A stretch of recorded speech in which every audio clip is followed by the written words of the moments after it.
అందరికీ నమస్కారం. నా పేరు కేలీల. నేను ఏపీఆర్ స్కూల్లో 7th క్లాస్ చదువుతున్నాను. ఇప్పుడు నేను చెప్పబోయే ఎంప్లాయీ ఐడి.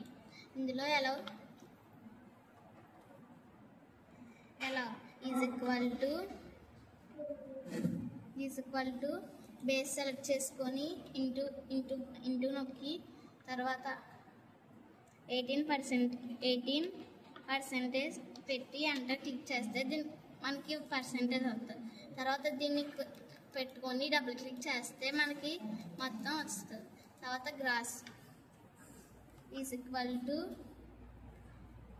బేసిక్ సెలెక్ట్ చేసుకొని ప్లస్ నొక్కి తర్వాత అలౌ సెలెక్ట్ చేసుకొని ఎంటర్ నొక్కితే మనకి ఇక్కడ వస్తుంది. తర్వాత మనం దీన్ని పట్టుకొని డబుల్ క్లిక్ చేస్తే మొత్తం అన్నిటికీ వస్తుంది.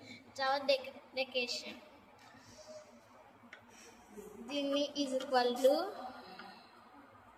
గ్రాస్ సెలెక్ట్ చేసుకొని ఇంటూ నొక్కి 12%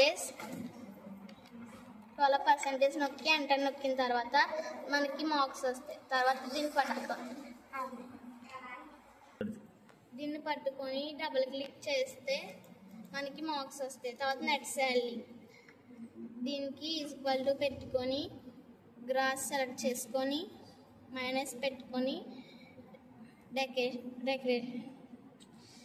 డెకరేషన్ సెలెక్ట్ చేసుకొని ఎంటర్ నొక్కితే మనకి మార్క్స్ వస్తాయి. తర్వాత దీన్ని పట్టుకొని డబుల్ క్లిక్ చేస్తే అందరికీ వస్తుంది. థ్యాంక్ యూ అన్న.